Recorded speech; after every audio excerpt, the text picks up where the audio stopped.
이책 맞죠? 잊지만 없는 아이들, 우리 세진이부터 진행하겠습니다. 너희는 평소에 미등록 이주 아동들에 대해서 생각해 본 적 있어? 호연이,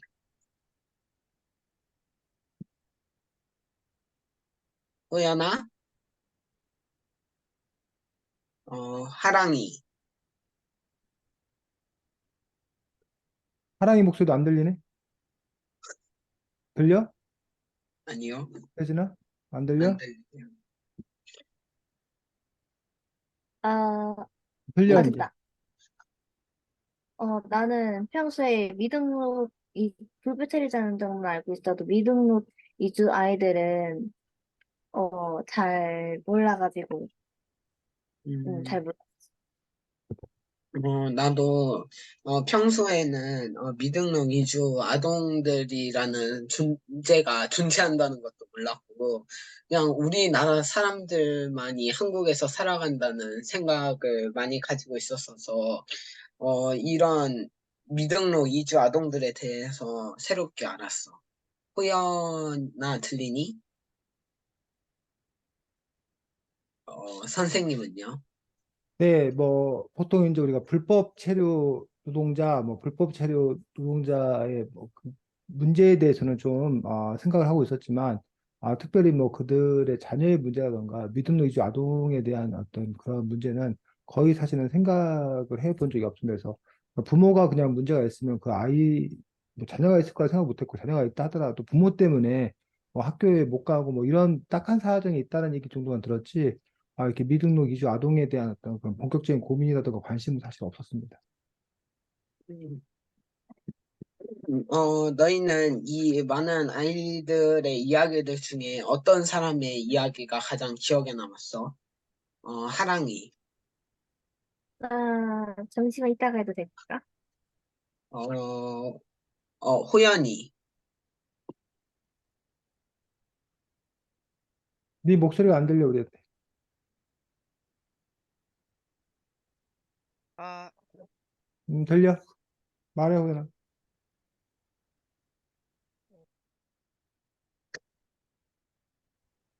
나는, 김민혁이라는 이주 아동이 가장 기억에 남았어. 왜냐면, 이란에서 태어났는데, 아빠의 일 때문에, 한국에 들어왔는데, 뭐지?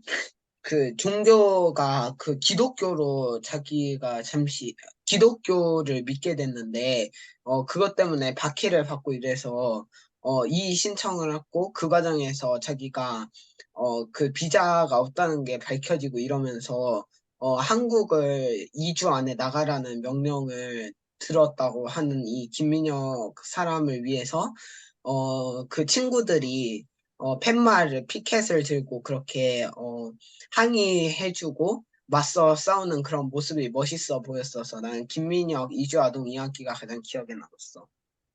하랑이. 나는 페바가 좀 기억에 남았어. 왜냐면 여기서 외국인 보호소에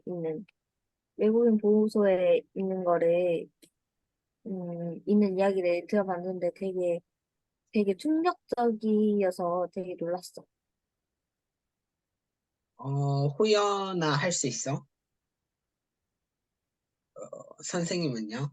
네, 저는 가장 인상 깊었던 책이나 이야기가 제일 첫 번째, 19 내년이면 쫓겨난다는 불안감에서 그 이주아동 마리나의 이야기인데, 일단은 뭐 처음 이런 그 이주아동의 생생한 이야기를 접했다는 점도 그렇고, 이 아이가, 지나치게 솔직하다고 해야 되나? 어쨌든 우리라면 좀 이렇게 뭐 말하지 못할 수 있는 뭐 봉사활동 그게 무슨 봉사활동이냐 거의 청소하는 거지 뭐 등의 이야기부터 시작을 해서 뭐 어쨌든 뭐 엄마 아빠가 이제 청각장애인 뭐 이런 건데 청각장애인이기 때문에 갖는 어려움도 있지만 오히려 뭐 그래서 음악 크게 틀어놓고 불러도 엄마 아빠 몰라서 좋다는 식으로 뭐 얘기를 한다던가 해서 아주 그냥 뭐라고 해야 되나 우리는 이렇게 그 할 말 못할 말 있지 않냐라고 해서 우리가 자기 속마음을 이렇게 그대로 드러내지 못하고 좀 이렇게 가려서 말하는 또 그런 부분이 있는데 이 아이 같은 경우는 그냥 속마음을 이렇게 툭툭 내뱉는다고 해야 되나? 그렇게 뭐 나쁘게 말하면 정제되지 않으리라는 부분들인데 어쨌든 그럼에도 불구하고 진짜 그렇게 생각하는 우리의 마음들이 들킨 것 같아서 어쨌든 당황스럽기도 하고 그게 솔직한 어투 때문에 기억에 남습니다. 또, 이 책에서는 미등록 이주 아동 이야기를 다루고 있는데, 왜, 이들이 많은 불편함을 겪잖아. 대학교를 또 못 가게 되는 경우들도 있고, 해외에 나가지도 못하는 그런 어려운 상황이 생기는데, 너희는 그 미등록 이주 아동이 너희 학교에 오게 된다면 어떤 식으로 도와줄 거야? 하랑이. 음, 나는 솔직히 관심이 없을 것 같아. 일단 뭐 그런 소문이 있는지 제대로 듣지도 못했고 일단 그리고 그러고 친하지만 않다면 딱히 도와줄 것 같지는 않기도 하고 그리고 만약에 도와준다면 아무래도 비자를 얻을 수 있게 도와준다거나 그런 쪽으로 도와주지 않을까? 호연이. 어, 나는 우리 반에 그런 친구가 있다면 아까 말했던 그 친구를 그 김민혁을 도와줬던 친구들처럼 만약에 억울한 사태를 겪게 되면 그 이주 아동 친구를 위해서 그 사람이 진짜 우리와 비슷한 사람처럼 사람 대우를 받으면서 살아갈 수 있게 되게 보살펴주고 같이 어울려주면서 살아갈 것 같아. 선생님은요? 네, 어쨌든 뭐 미등록 이주 아동이 있다면 당연히 그들에게 도움이 줄 수 있는 길들을 좀 찾아야 되지 않을까라고 생각을 합니다. 그래서 과거에 그 뭐 이렇게 부모님이 몽골 분이셨는데 이렇게 그 지금 이름을 쉽게 말하면 이렇게 불법 체류자 뭐 이런 그런 상황이어가지고 근데 자녀가 이제 그 학교를 가야 되는 그런 상황이었었는데 학교에서 그 입학을 허락하지 않는다 그래가지고 그거 관련되어서 이제 뭐 중간에서 이제 뭐 교육청이나 이런 데 어떻게 알아봐야 되는지 그런 일들을 약간 도와줬던 그런 경험들이 있는데 어쨌든 제가 할 수 있는 일이라면 기쁜 마음으로 돕겠습니다. 네. 저는 여기까지 준비했어요. 네, 수고했습니다, 세진이. 자, 이 책은 지금 뭐라고? 미등록 미등록 이주 아동, 이주 아동. 아동에 대해서 다루고 있는 책입니다. 그래서 우리는 그동안은 미등록 이주 아동이라는 말보다는 불법체류. 불법 체류 뭐 그러니까 미등록 이주 아동의 정의부터 살펴보면 미등록 이주 아동은 누구? 불법체류자의 자녀? 아, 그 이주민 부모를 따라서 한국에 뭐 했거나 이주했거나 그런데 이 이주민 부모가 아까 말한 대로 이렇게 합법적인 신분이 아닌 거야. 그러다 보니까 이 아이도 등록할 수가 없는 어떤 그런 상황들 또는 한 그 외국에 이 애들은 외국에서 태어난 거야. 외국에서 태어났는데 한국으로 온 경우. 근데 아예 뭐 한 경우도 있다? 한국에서 태어난 아동 중에 부모의 뭘로 체류 자격 상실로 또는 난민 신청 실패로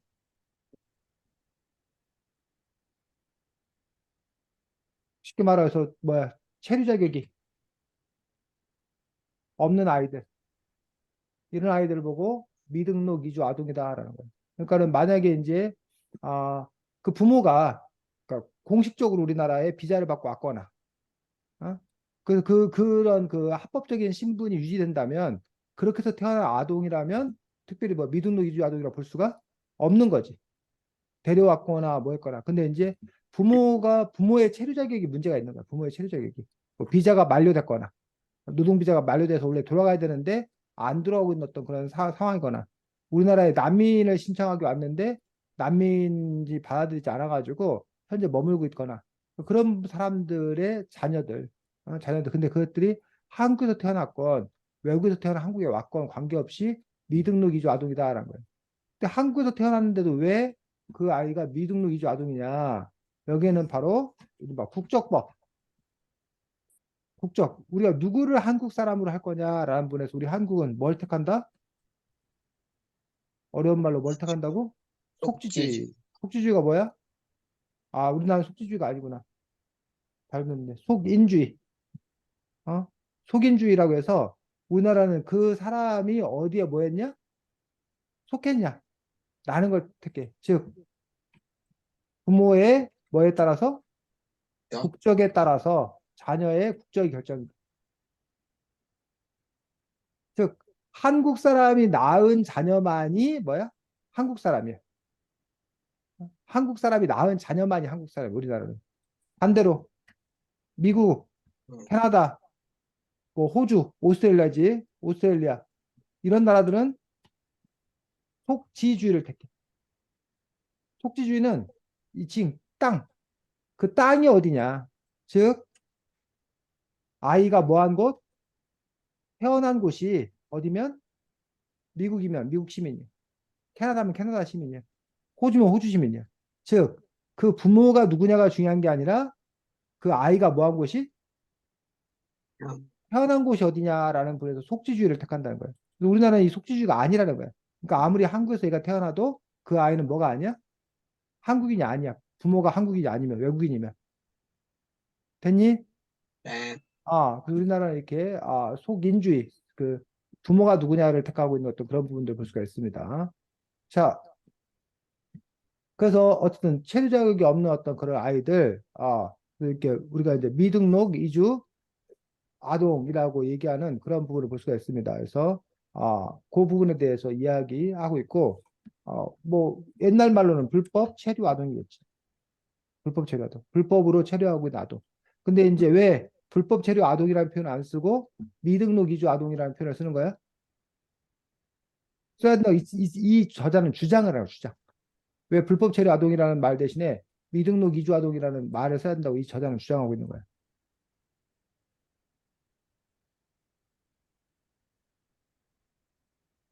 어? 어려운 얘기 아닌데. 그들은 범죄를 저지르지 않았기 때문에. 음. 불법이. 말 그대로 이게 불법이라는 말 자체가 딱 자체가 불법이라는 말 자체가 우리가 배타적이라는 거야. 걔들이 문제가 있는 애들이라는 거야. 그렇게 되면 그들을 품을 수 없다는 거야. 근데 다만 그들은 그냥 뭐일 뿐이다? 아직 등록되지 않은 아이일 뿐이다라고 해서 미등록 이주 아동이라는 그런 표현이 조금 더 이렇게 중립적인 언어, 중립적인 그런 상태를 표현하는 부분들이기 때문에 불법이나 어떤 그런 부분들이 어떤 그 가치 판단을 담고 있기 때문에 그런 점에서 이제 미등록이주 아동이라는 그런 표현을 써야 된다라고 이 책의 저자는 주장하고 있는 것도 볼 수가 있습니다. 자, 그 다음에 이 책을 쓴 작가가 누구? 은유, 오은유. 은유라는 작가입니다. 그 은유라는 작가는 뭐 여러분들 집에 은유라는 작가가 쓴 책이 있는지 모르겠는데 쓰기의 말들, 다가오는 말들 뭐 이런 책으로 이렇게 상당히 이제 뭐 글쓰기 관련돼서 글쓰기의 추천선 뭐 이런 것과 관련되어서 이렇게 큰뭐 이렇게 인기라고 해야 되나? 그런 인기를 끌었던 인물이 바로 이 은유라는 작가입니다. 작가 원래 작가. 근데 이 책은 어떻게 만들어진 거예요? 인터뷰 해가지고. 은유라는 작가가 그 여기 나와 있는 우리나라의 미등록 이주 아동 또는 그 미등록 이주 아동을 돕는 인권 활동가, 변호사 이런 사람들을 직접 만나서 인터뷰하고 그 인터뷰한 내용들을 바탕으로 해서 글로 작성한 부분들이지. 그래서 그 부분에 있어서 이 책이 이제 다른 또 여타의 책하고는 좀 다른 것들. 그래서 잠깐만 39초 보겠습니다. 자, 39쪽 읽어보겠습니다, 세진이. 첫 번째 줄부터요. 제목부터. 미래 생각 안 하려고 넷플릭스 봐요. 대학 합격자 발표가 언제인지도 몰라요. 대학에 관심 없어요. 그다지 가고 싶지 않았는데 서건정 대표님이 원서라도 넣어보라고 해서 수시 자, 원서도 넣어보고 거기까지. 쌤이 지금 왜 이렇게 썼냐? 이게 지금 시점이 어떤 시점으로 쓴 거야? 그 마리나. 마리나의 시점. 지금 우리가 1인칭 시점을 썼다는 거야. 근데 이게 누가 쓴 게 아니라는 거야. 은유. 마리나가 쓴 게 아니라는 거야. 그러니까 마리나가 자기 이야기를 마치 하고 있는 것처럼 얘기하고 있는데 마리나가 직접 쓴 게 아니라 누가? 은유라는 작가가 마리나를 인터뷰한 다음에 마치 누가 되어서 마리나의 입장이 되어서 그 이야기를 서술하는 방식으로 글을 썼다라는 얘기지. 이해가? 자, 네. 김쌤이 그 얘기, 그래서 이들을 만난 거야. 이 미등록 이주 아동들을 만나서 그들의 삶의 이야기를 듣고 변호사, 그다음에 그 부모들의 이야기를 만나서 인터뷰해서 그들의 삶의 이야기를 듣고 그럼 또 삶의 이야기를 듣고 나서 마리나는 뭐뭐뭐 한 아이인데 이렇게 쓸 수도 있잖아. 작가가 내가 마리나를 만나봤는데 마리나는 이렇다 이렇게 쓸 수도 있는 거잖아. 근데 그러한 방식으로 쓰지 않고 마치 자기가 마리나인 것처럼 쓰고 있는 1인칭의 어떤 그런 시점으로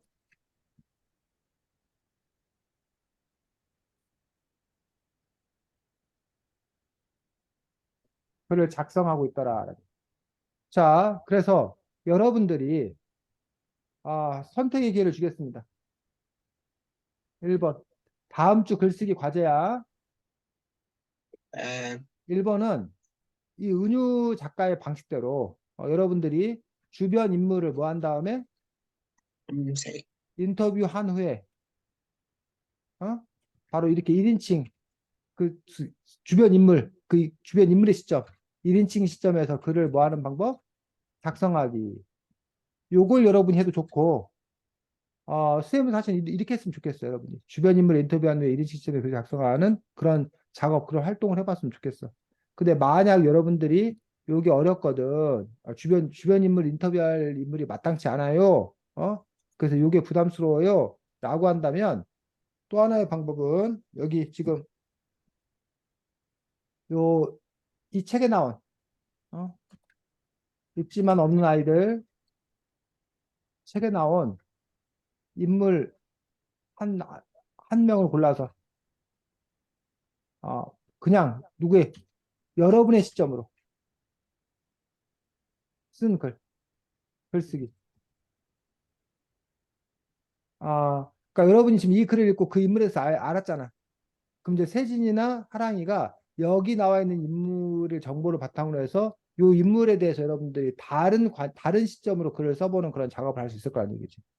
이해가? 네. 그래서 1번으로 해도 좋고 몇 번 해도 좋고 이거. 2번으로 해도 좋고 그 자기가 가능한 대로. 그래서 여기서 여러분들이 나와 있는 인물이 마리나, 페버, 이타건 변호사, 김민혁, 서건정, 인권활동가, 카림, 달리아, 부모 인화지, 그다음에 이란주 인권활동가 되는데 이 중에 한 명을 고른 다음에 그들의 이야기를 그러니까 예를 들면 조금 아까 말한 대로 어, 뭐 처음 거 잠깐 보면 마리나는 현재 고3입니다. 하지만 대입에는 별 관심이 없습니다. 오히려 자신이 추방될까 봐 그 걱정으로 하루하루를 그 걱정을 잊기 위해 그저 넷플릭스로 시간을 때우며 왜 이래?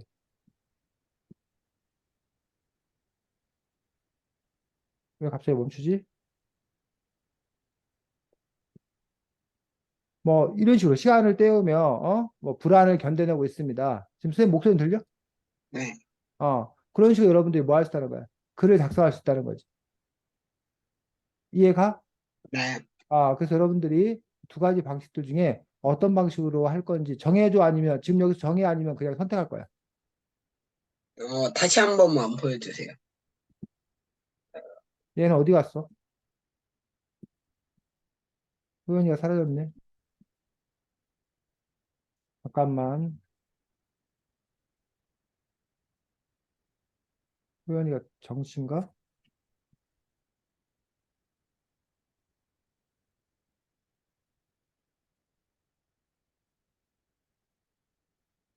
호연이한테 들어왔네.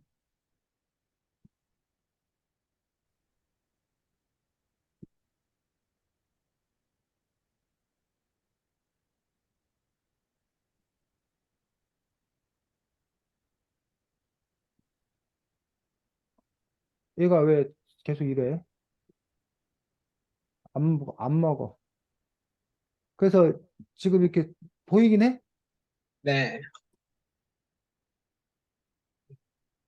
응답이 계속 없다는데 어렵게 할 수가 없네.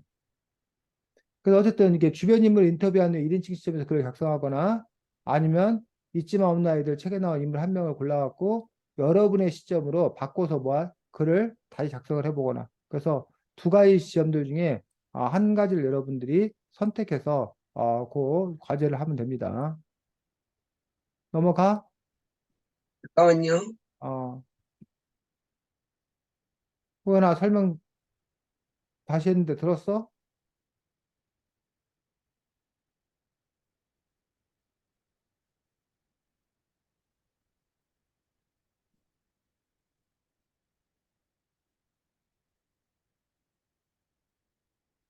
어. 그래서 뭐 예를 들면 인터뷰의 1인칭 시점을 글 쓴다. 주변 인물을 인터뷰하는 1인칭 시점에서 글을 작성한다. 라고 했을 때 내가 막 호연이를 인터뷰를 했단 말이야.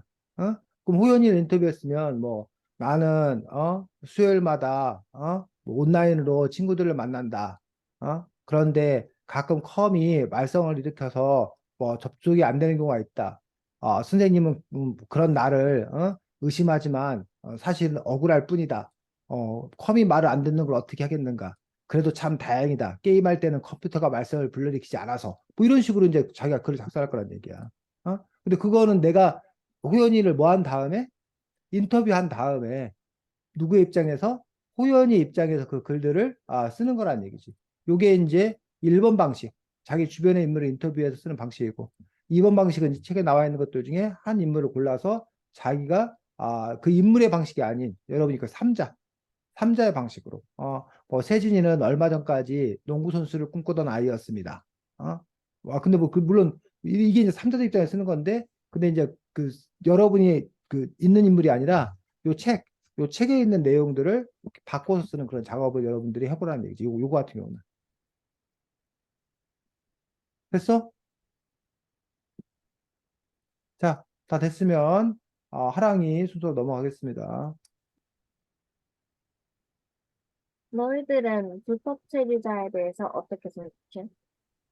세진, 나는, 그냥 나라에서 살기가 힘들어서, 그 자신의 원래 땅에서 형편이 어려워서, 우리나라로 넘어와서 사는 거기 때문에 조금, 우리가 좀 더 받아주고 이해해줘야 하는 존재라고 생각해.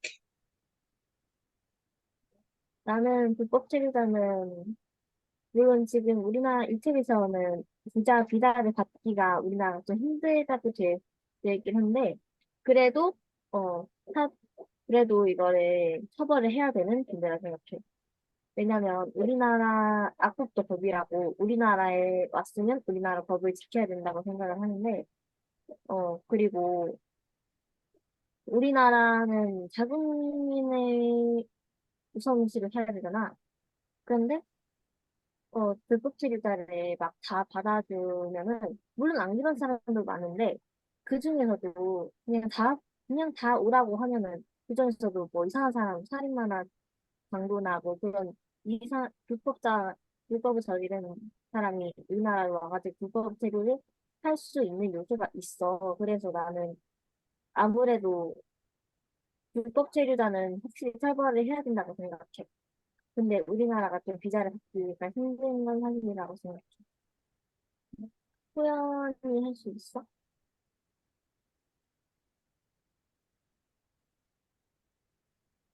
네. 선생님은요? 자, 뭐, 지금 이제 하랑이 이제 불법 체류 노동자라는 표현을 썼고, 이 책의 저자는 불법 체류 노동자라는 용어보다는 미등록 이주 노동자라는 용어를 써야 된다라고 주장을 하고 있습니다. 그래서 지금 하랑이와 같은 시각을 가진 국민들이 대다수 국민들이고, 다만 이제 이 책 같은 경우는 미등록 이주 노동자라고 얘기해야 된다라는 부분들에서 그러니까 법을 지키지 않는 사람이 아니냐라고 이제 얘기를 하는데, 그들이 법을 지킬 수 없는 특별한 사연을 갖고 있지 않냐라는 부분이 이 책의 결입니다.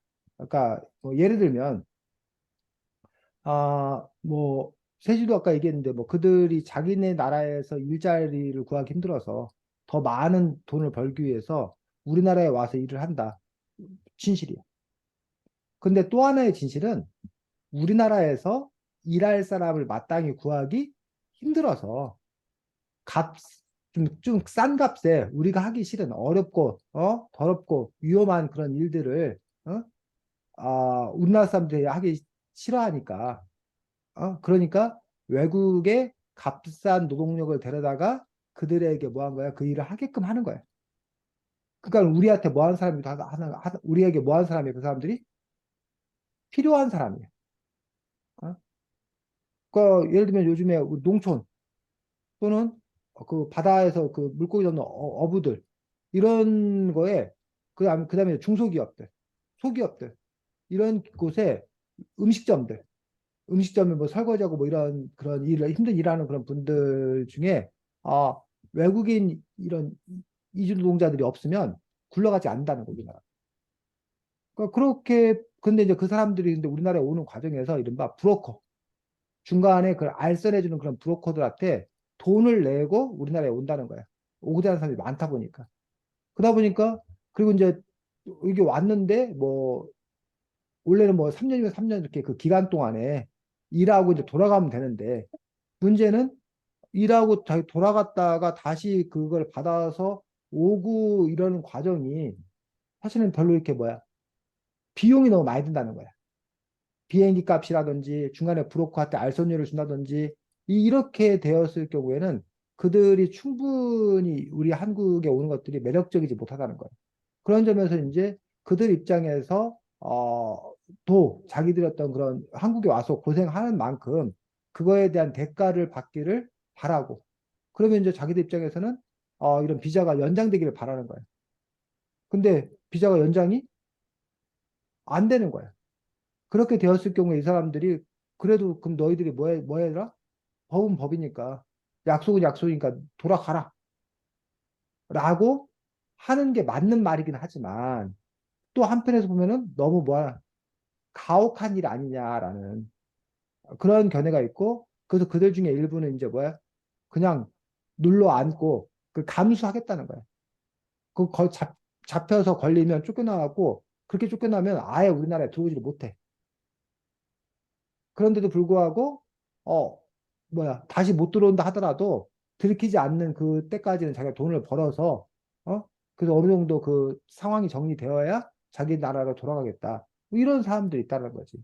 그러니까 그런 사람들에 대해서 물론 이제 법이라는 것들이 법 질서가 있고 또 그렇게 정한된 나름의 이유가 있긴 하겠지만, 하지만 그들이 아까 우리가 필요해서 부른 사람들이고, 어? 그들의 나름대로 어떤 그런 절박한 사정이 있고, 그런 점에서 이제 좀 신축적으로 운영돼야 되지 않나라고 생각이 들고, 더 나아가서는 선생님 개인의 입장입니다. 이게 개인의 주장인데, 더 나아가서는 사실은 선생님 개인적인 주장은 국경이 사라지는 세상이 되는 게 좋은 사회다라고 선생님 개인적으로 이렇게 주장을 하는데, 그렇게 되었을 경우 과연 그럼 다 좋은 나라만 와서 어떻게 살 거냐라고 얘기했는데, 근데 지금도 보면 사람들이 서울 가서 살려고 그러잖아. 그래서 서울 가서 살 수 있어? 서울 가서, 여러분 서울에서 안 살잖아. 여러분 부모님들. 왜 서울 가서 안 사는 거야? 음, 대전에서 일하니까? 어? 대전에서 일하니까? 뭐라고? 하랑아? 대전에서 일을 하시니까. 대전에 있는 직장이 그 서울에 가서 대전에 있는 직장보다 더 좋은 직장을 구한다는 보장이 없다는 거야. 또 예를 들면 똑같은 그 평형의 집인데 서울에서 집을 얻으려면 뭐 한 10억이 들어. 그럼 대전에서 집을 얻으려면 한 3, 4억이면 돼. 3, 40% 돈만 있으면 대전에 집을 얻을 수 있다는 거야. 그러면 생활이 훨씬 더 이제 뭐라는 거야? 여유롭게 살 수 있다는 거예요. 그럼 그런 삶의 만족도나 이런 걸 생각하기 때문에 우리가 여러분 부모님 얼마든지 서울에 갈 수 있어. 불법 아니야. 근데 왜 서울에서 안 산다는 거야? 그런 식으로 쌤 개인의 주장입니다. 국경이 없어진다 하더라도 어느 한 나라로 몰리는 게 아니라 자기 상황과 여건에 따라서 살 수 있지 않겠냐라고 생각하는데 뭐 쌤 또 이렇게 얘기하면 이제 비판하는 사람들은 아주 순진한 생각하고 있다고 그렇게 또 이제 많은 비난을 하겠지만 그래서 그런 생각을 갖고 있기 때문에 미등록 이주 아동에 대해서 이주 노동자들에 대해서 조금은 더 이렇게 너그럽게 대해야 된다라고 개인적으로 저는 생각을 합니다. 너희들은 그럼 불법 체류자를 어떻게 처리해야 된다고 생각해? 태진이. 어, 나는, 나는, 불법 체류자는, 그래도 법에 어떻게 처리해야 되는지 써 있잖아. 일단 그 사람들이 안 가겠다고 버티고 소송을 내도, 법정에서 죄가 있다고 판단을 하게 된다면, 이 책에서 말했던 것처럼 2주 안에 다시 나라로 돌아가라고는 할 거고, 만약에 그 법원 안에서, 무죄라고 선언되면, 다시 그 나라에서, 우리나라에서 살 수 있도록, 내버려 둘 것 같아. 소연이.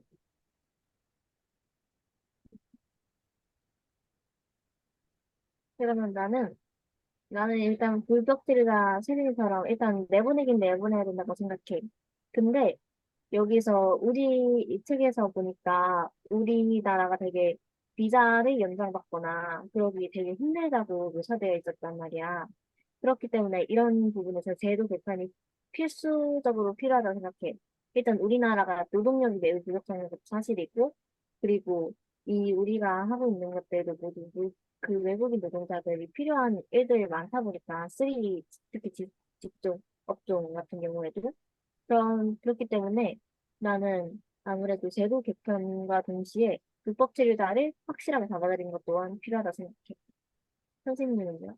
네, 저도 뭐 우리나라가 요즘에 뭐 저출생을 비롯해서 이제 앞으로 인구가 감소되고 노령화되고 그러면 젊은 일할 사람들이 그만큼 또 부족하고 뭐 이런 고민들을 하고 있는 그런 상황에서 그렇다면 이런 외국인 이주자를 폭넓게 받아들이는 그런 전향적인 정책을 취해야 되지 않나라고 생각을 합니다. 그리고 이제 어차피 그 사람들이 우리나라에 와서 좋은 마음, 좋은 기여도 하고 또 좋은 마음을 가지고 또 이렇게 돌아가거나 아니면 우리 한국에서 뭐 자기가 실력이 있어서 이렇게 살아남는다라면 우리 한국 사회에 이렇게 도움이 될 수 있는 분들이라고 생각이 들기 때문에 그런 점에서 우리가 좀 더 마음을 열어놓고 해야 된다라고 생각이 들고 그런 점에서 이제 그런 자격이나 뭐 이렇게 그들이 살 수 있는 어떤 그런 조건들 이런 것들을 좀 이렇게 폭넓게 개방하는 어떤 그러한 어, 것들이 필요하지 않나. 그래서 무조건 이렇게 내쫓는 어떤 그런 강압적인 정책보다는 그들을 포용하는 방향으로 갔으면 좋겠다고 생각합니다.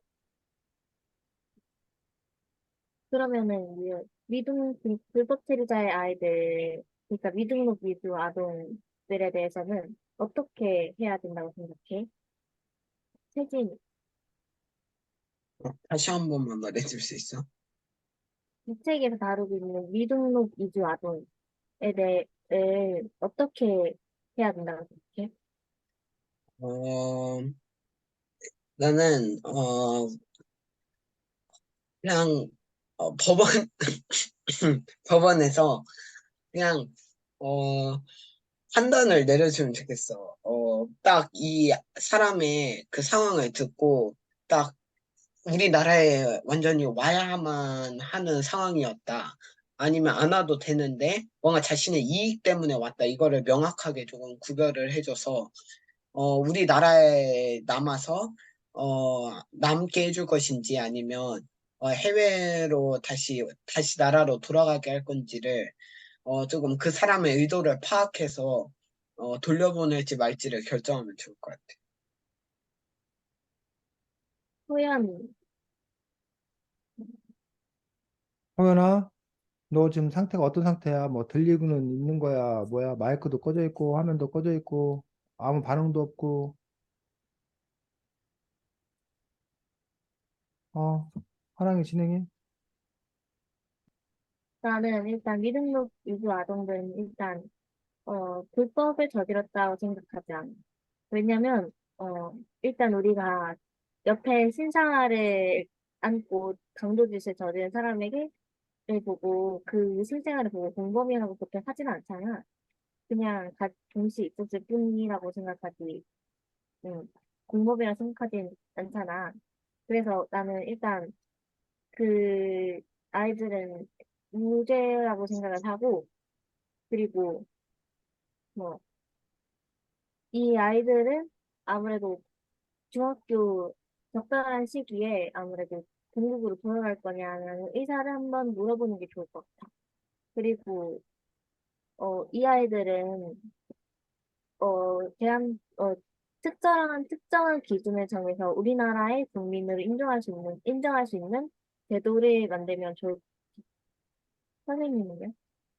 네, 저도 뭐 하랑이가 얘기했던 거와 비슷한 생각들을 갖고 있습니다. 그래서 특히 이제 한국에서 태어난 아이들 그리고 한국에서 자란 아이들 같은 경우는 자기네 나라가 어디냐라는 부분에서 오히려 한국이 너무 익숙할 거고 심지어는 자기 나라 말을 배우지 못했을 어떤 그런 가능성도 있고 그렇게 됐는데 갑자기 여기서 한국에서 18살까지 살았는데 자기 나라 또 돌아가야 된다 했을 때 그럼 그 아이는 과연 그 나라에 갔을 때는 거의 외국인 취급을 당할 거나 마찬가지인데 그런 그 한 아이의 어떤 그런 인생을 놓고 보았을 때 우리 사회에서 태어난 아이고 그러니 우리가 당연히 함께 살 수 있도록 해야 되지 않나라고 생각을 하고 아까도 말했지만 뭐 저출생 문제를 얘기하면서 왜 우리나라에 태어나서 우리말도 잘하고 우리 문화에도 익숙한 그런 아이들을 굳이 내보내려고 하는지 이해하기 어렵습니다. 이 책에서 보면 보험이 적용이 안 된다라는 이야기들과 그리고 코로나19 때 지원금이 외국인 아이들에게는 지원되지 않았다 이런 이야기들이 있었단 말이야. 이 부분들에 대해서는 어떻게 생각해? 세진이, 어, 어, 난 조금만 더 생각해 볼게. 호연이. 호연아, 지금 우리 목소리 안 들리고 있니?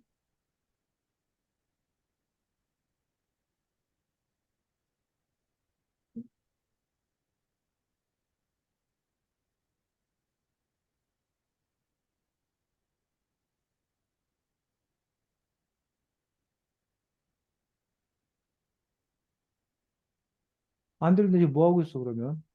구경하는 거, 화면 구경하는 거야? 목소리도 안 들리는데?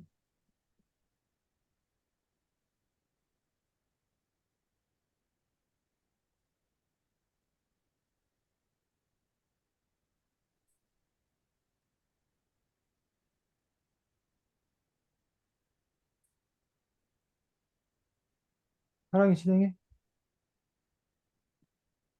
나는 이런 사람들에게는 아무래도 이런 보험이나 아니면 지원금 이런 부분은 지급을 하면 안 된다고 생각해. 왜냐면 이들은 국가 가치세가 있다고 하더라도 세금을 우리 한국 사람보다 비교적 덜 낸다는 게 사실이잖아. 그래서 나는 일단 정부랑 가게는 정부에게 세금과 뭐 남자들의 백방의 일부나 아니면 그리고 노동력, 공무원 같은 경우는 노동력을 제공하잖아. 그리고 정부는 가게에게 어 그런 이 복지 제도나 그런 부분을 제공해서 이렇게 기브 앤 테이크 이 관계인 건데, 근데 그 사람들은 준 게 없잖아, 정부에게. 정부에게 준 게 없는데, 거의 준 게 없는데, 그걸 그냥 받게 한다는 거는 말이 안 된다고 생각하기 때문에 나는 이런 부분은 지급을 해서는 안 되고, 그냥 사람들의 소원이나 그런 부분에서는 인정을 할 수 있다고 생각하지만, 정부에서 주는 거는 아니라고. 혜진이 할 수 있겠어?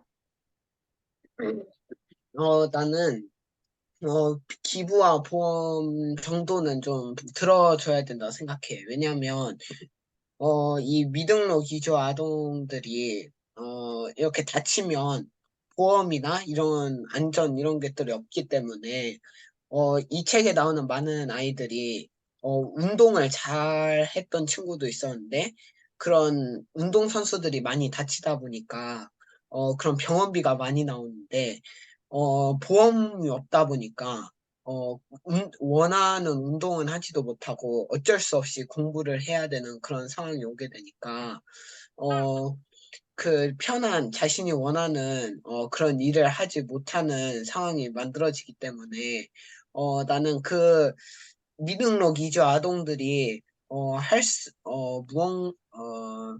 그 미등록 이주 아동들이 그들이 원하는 일을 할 수 있도록 정부에서 보험하고 기부 정도는 해줄 수 있다고 생각해. 선생님은요? 네, 그, 많은 사람들이 뭐 의료보험 그런 거 나왔을 때 외국인들한테 왜 의료보험을 해주냐, 라고 이제 상당히 많이 비난을 하고 있고, 아까 하랑이 어떤 그런 생각에도 외국인 이런 노동자들이 우리 사회에 기여하는 바가 없기 때문에, 돌려받는 거에 대해서 세금을 갖고 이렇게 하는 거에 대해서 세금 낭비다, 문제다 있다라는 식의 어떤 그런 이야기를 했었는데, 실제로 우리나라 의 통계에 의하면 외국인 노동자들이 의료보험료로 낸 돈이 의료보험 혜택을 받은 돈보다 더 많다고 합니다. 전체로 놓고 보면. 그러니까 일 개개인을 놓고 보면은 뭐 아파가지고 이렇게 더 의료보험 조금 내고 더 많이 받아가거나 뭐 그런 사람이 있을 수 있겠지만 또 우리나라 같은 경우는 일단은 의료보험이 아예 등록이 안 돼 있으면 뭐 의료보험 혜택을 받을 수 없는 아, 그러한 상황이기 때문에 호연이 재밌는 거 듣고 있네. 컴퓨터 앞에 있을 이유가 분명하네.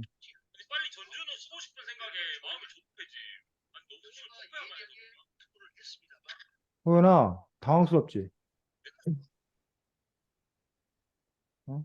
왜 재미난 걸 왜 너만 듣고 있어?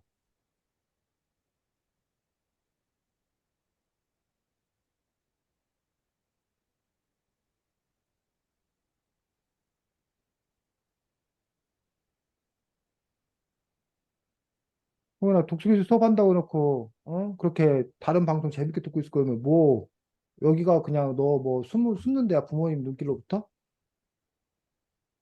호연이 들리지도 않는데 내가 지금 떠들고 있는 건가?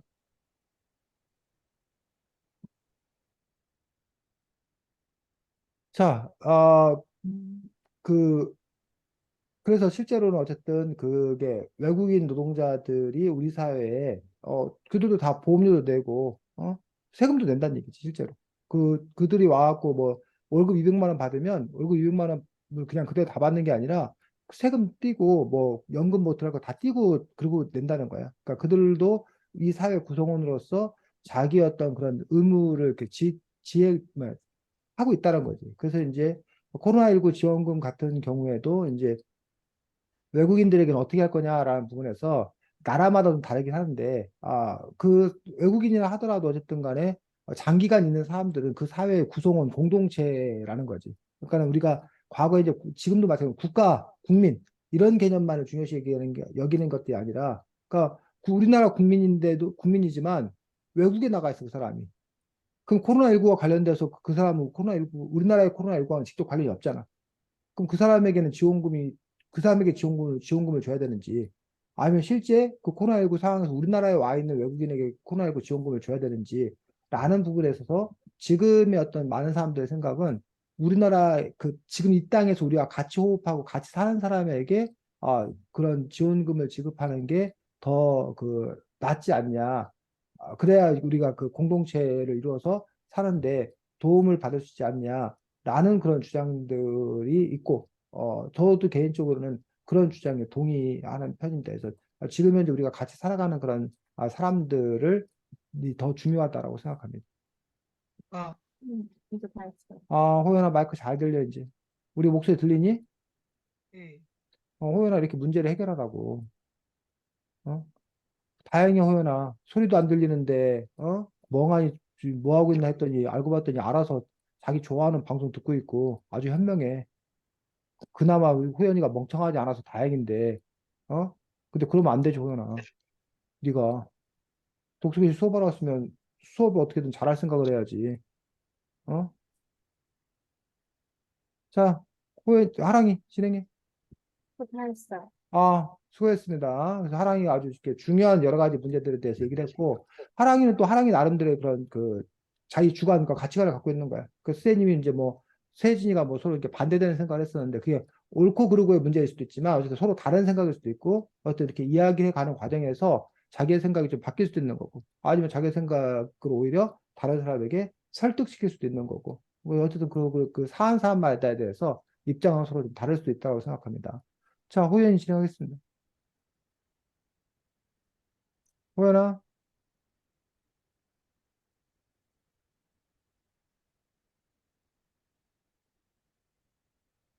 아, 아. 진행해.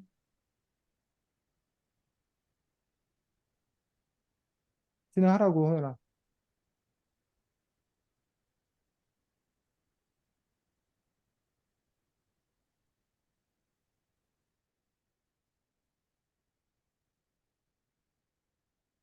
자, 이 책에서 이제 보면, 이 책이 커다랗게 제일 앞에 이제 프롤로그가 있고, 그다음부터 이제 여러 사람들이 있고, 마지막에 가서 에필로그가 있는데, 프롤로그가 뭐야? 이걸로 시작하는 시작, 그, 본격적인 시작에 앞서서 먼저 뭘 하는 걸 보고 이제 우리가 프롤로그라고 얘기하지. 그래서 그, 근데 왜 저기는 그 뭐지? 식사하기 전에 먼저 그 입맛 도우더라고 뭐 이렇게 간단하게 뭐 이렇게 갖다 주는 거 있거든? 그 이름이 에피타이저지. 음, 그건 에피타이저네. 근데 어쨌든 그래서는 프롤로그라고 얘기를 합니다. 반면에 마지막에는 뭐가 있어? 에필로그. 에필로그. 에필로그는 뭐야? 끝맺히는 뒷이야기. 그러니까 이 끝나고 나서 그 뒷이야기를 또 얘기하는 걸 우리가 에필로그라고 이야기하고 있습니다. 그 쌤이 갑자기 그 에피타이저하고 에필로그하고 비슷한데 왜 앞뒤가 다른가 해서 그 쌤이 아까 멈칫했던 거고 우리가 그래서 정식 이제 뭐 다 메인 요리 다 먹고 마지막에 이제 뭐 차나 뭐 과일 같은 거 주죠. 우리말로는 후식이라고 그러고 영어로는 뭐라고 그러고 영어로.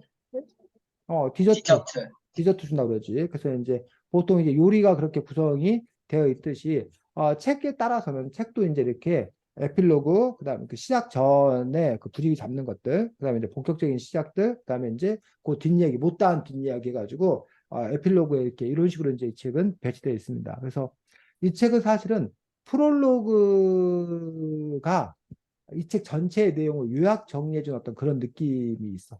프롤로그에서 한 이야기, 프롤로그, 그 본문을 막 읽다 보면, 이 얘기 어디서 본 것 같은데라고 이제 하는데, 보면 그게 어디서 봤던 얘기냐면, 프롤로그. 프롤로그에서 봤던 그런 이야기. 그래서 프롤로그에서 중요한 이야기를 좀 이렇게 뽑아놓고 있는 것들을 볼 수가 있습니다. 그래서, 어, 7쪽에서 이제 보면, 국내에 있는 미등록 이주 노동자가 얼마 정도 된다는 거야? 2만 명. 이주 노동자가.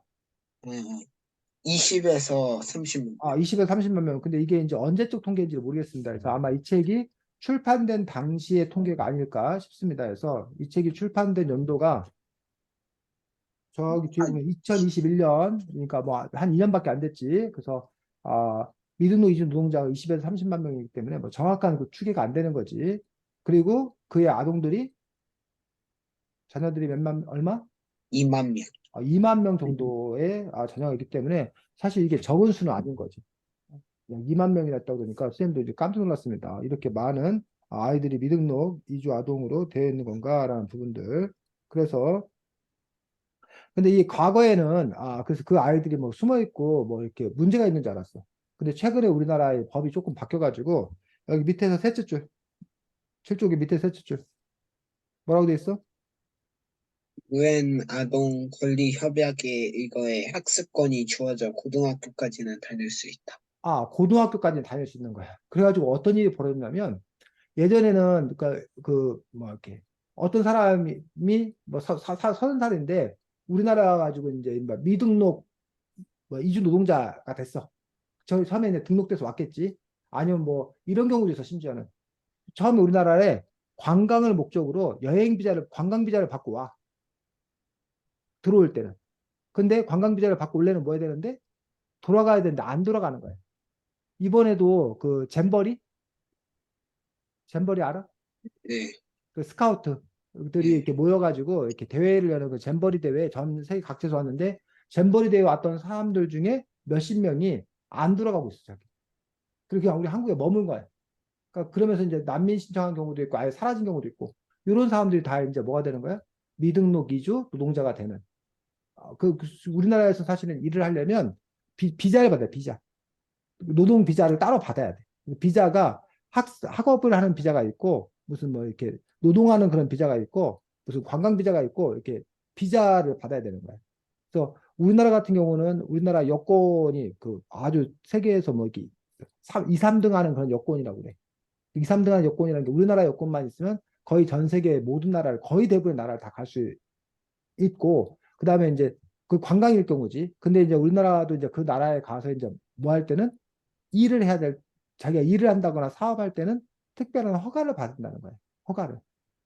그런 부분들에서 어쨌든 그 허가가 나지 않는 그런 사람들 그 부분들인데 그런데 그러면 이제 그 저기 출입국 관리 사무소가 있어 우리나라에.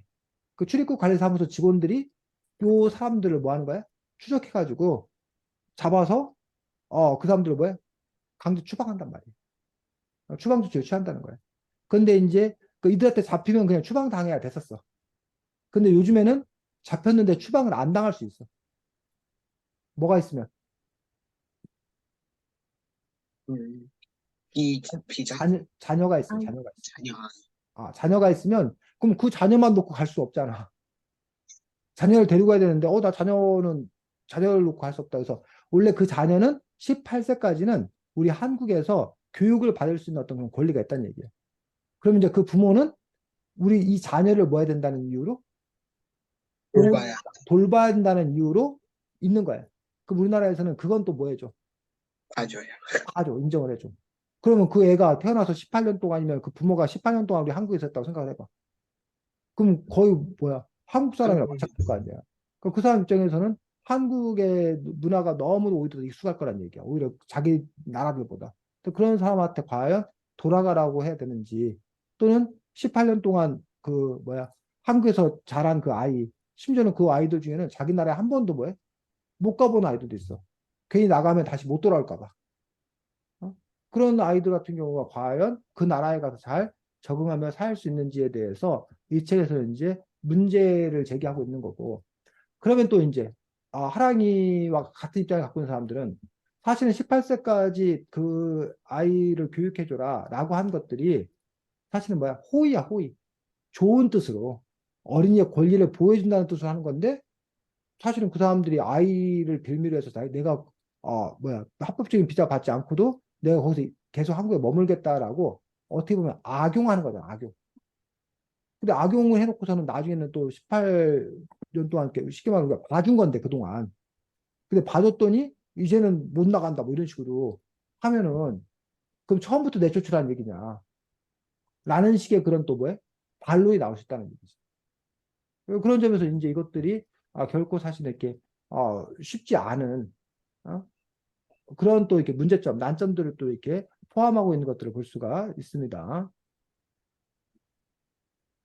자, 호연아, 들려?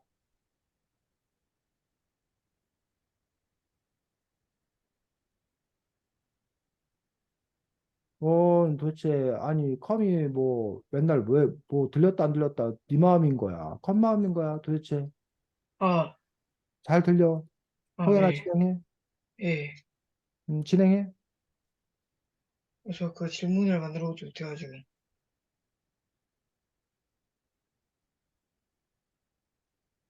자, 그래서, 이 책에는 그래서 어쨌든 학습권이 주 고등학교까지 다닐 수 있다라고 이야기를 하고 있습니다. 하지만 현실에서는 학교만 다니게 하는 게 어디냐라고 하지만 현실에서는 여러 가지 문제점이 있다라고 얘기하고 있습니다. 그 이유가 뭐라는 거야? 8조, 첫째 줄, 호연이.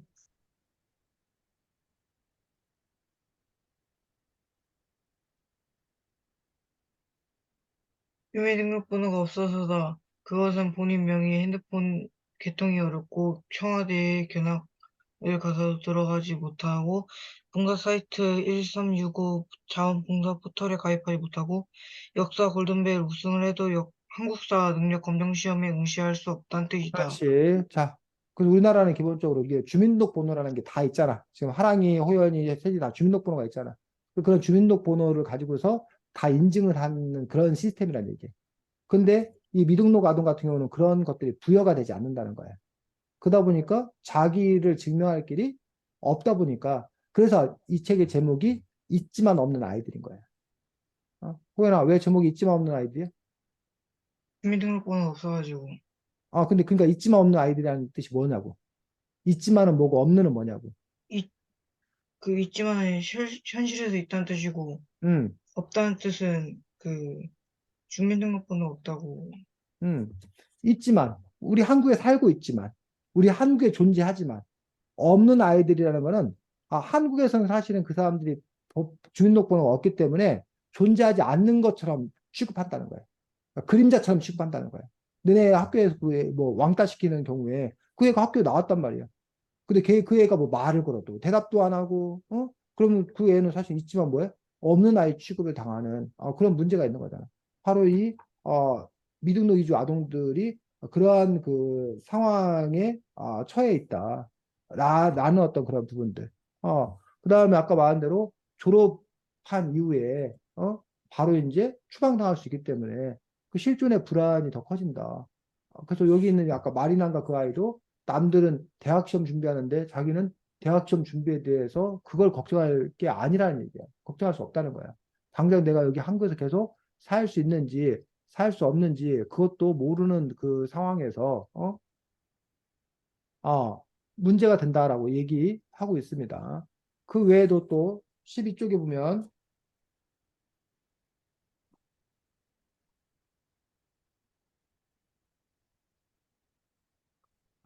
뭐 예를 들면 뭐 한국어 잘하는데 너는 왜 뭐 어디 안 가냐고?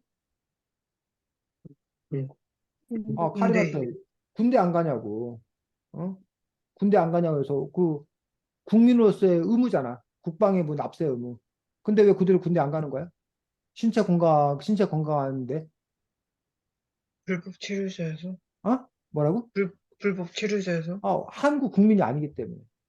국민이 아니기 때문에 그들에는 권리도 없고 뭐도 없는 거야? 의무도 없는 거야. 그러니까 우리가 이제 국민이라는 거, 국가와 국민이라는 어떤 그런 관계들 속에서 권리도 발생하고 의무도 발생하는 그런 부분들이라는 거지. 그 입장에서는 사실 군대라도 뭐 하고 싶은 거야? 가고 싶은 거야. 그래서 실제로 미국 시민권을 얻는 가장 효과적인 방법들 중에 하나가 미국 군대에 입대하는 거야. 미국 군대 입대해가지고 그 의무를 수행을 하면 시민권 우선해서 준다는 얘기야. 그런 식으로 이제 의무를 수행을 하라고 이제 요구하는 어떤 그런 부분들인데 우리나라 같은 경우는 그런 부분에서 그런 전향적인 어떤 그런 태도를 취한다던가 그렇지 않고 있는 거지. 자, 13쪽에 보면 밑에서 둘, 넷, 다섯, 여섯, 일곱째 줄 호연이 생계를 위해 18살에 취업했다가 적발돼 강제 퇴거 명령을 13쪽, 당했고, 13쪽 아, 밑에서 옷차림이나부터 옷차림이나 먹는 게 옷차림이나 먹는 게 조금 다른 것 말고는 크게 다른 점이 없잖아요. 사람은 그냥 사람이죠.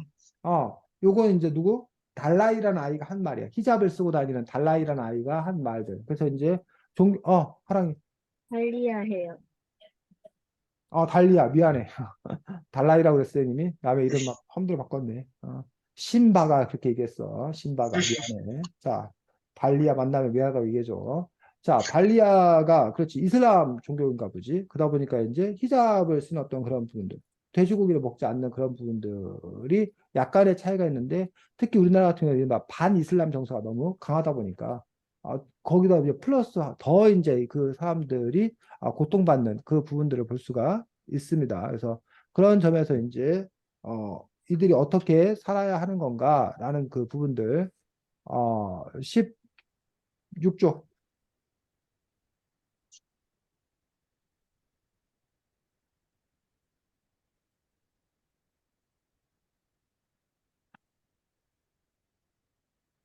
김민혁이라는 아이가 이제 아까 이제 세진이가 가장 인상 깊었다고 얘기하는 그런 부분들 난민주의를 어떻게 인정받게 되는가 해서 우리나라가 이제 난민주의를 받는 게 무척이나 어려운 어떤 그런 사회 속에 살고 있는데 종교적인 어떤 개종을 통해서 그 아이가 난민지위를 받게 되는데 그때 이제 선생님이라든가 친구들, 그다음에 언론의 어떤 그런 역할들이 큰 그런 작용을 하는 것들. 그래서 우리나라는 이렇게 언론이 움직이면, 여론이 움직이면 또 막 해결이 돼. 근데 이제 대부분의 그런 여론들이 무관심한 그런 사회 속에서 그런 일들이 제대로 잘 안 되는 것들을 볼 수가 있습니다. 그래서 17쪽에 밑에 다 같이 줄 읽겠습니다. 후면 제가 누군가를 내가 누군가를 믿을 때 그 사람이 또 누군가를 믿고 반기면 사회에서 누가 누구를 배척할 일이 없지 않을까요? 그는 일찍이 스스로 최초의 원인이 되어 믿음의 벨트를 형성했다. 그렇지. 그래서 이제 서로 이렇게 믿는 어떤 그런 것들 속에서 사회적인 믿음, 그것도 이제 사회적 자본으로 성장할 수 있다라고 얘기하고 있는 것들을 볼 수가 있습니다. 아, 뭐 그런 내용들이 이렇게 쭉 나와서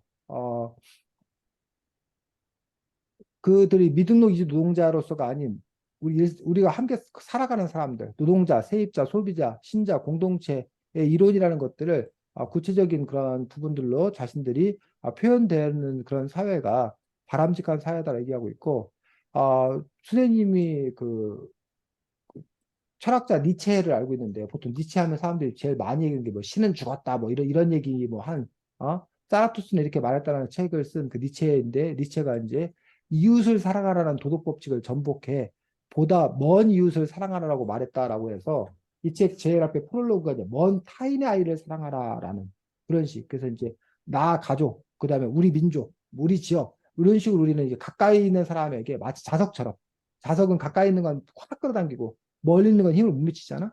근데 이제 니체는 그 부분에서 오히려 먼 이웃을 사랑하라. 그래서 여기는 먼 타인의 아이를 사랑하라라고 해서 그들이 우리의 혈연은 아니지만 우리의 같은 국민은 아니지만 그들을 사랑하는 어떤 그런 부분들. 우리가 이제 세계 시민으로 산다는 게 과연 무엇일까? 우리가 저 세계 속에 뻗어나간다는 어떤 그런 의미로 살아가는 것들도 있겠지만 반대로 다른 사람이 우리들에게 왔을 때 그들을 환대한다는 어떤 그런 의미도 있지 않을까. 선생님 같은 경우는 선생님 딸이 외국에 나가 있으니까 사실은 외국 사람들이 이렇게 오면 그 사람들이 차별받거나 이러면 아이고 우리 딸도 저렇게 나가서 뭐 하겠구나? 차별받을 수 있겠구나. 이런 마음이 짠한 마음이 드는 거야. 그러니까 우리가 내가 그들에게 잘해주면 그들도 우리 딸에게 잘해주겠지. 나는 어떤 그런 마음들. 내가 뭐 어르신들에게 내가 자리를 양보하면 우리 엄마 버스 타고 다닐 때 다른 사람이 우리 엄마한테 자리 양보해 주겠지. 그러니까 내가 우리 엄마한테 잘하려고 하는 것도 여러분의 부모가 여러분 자식한테 잘하려고 하는 것도 중요하지만 여러분의 부모가 다른 자식에게 잘해주면 또 다른 부모가 여러분에게 잘해주겠지. 이러한 아까 이 책에는 그것들을 믿음의 벨트라고 얘기했는데 그러한 분위기가 형성되는 그런 사회가 좀 더 나은 사회가 아닐 건가라는 그런 고민들을 갖고 있습니다. 자, 아까 말했듯이 숙제 그거 다 정리했어? 예. 쌤이 이게 계속 그 컴퓨터가 이상하게 먹어가지고 좀 붙이지를 못하겠네. 그래서 둘 중에 그냥 하나 골라서 하는 걸로 네. 자기가 편한 대로 해서 다음 주에는 그 내용 가지고 또 함께 이야기 나누도록 하겠습니다. 수고 많았고 다음 주에 보겠습니다. 좋습니다. 안녕.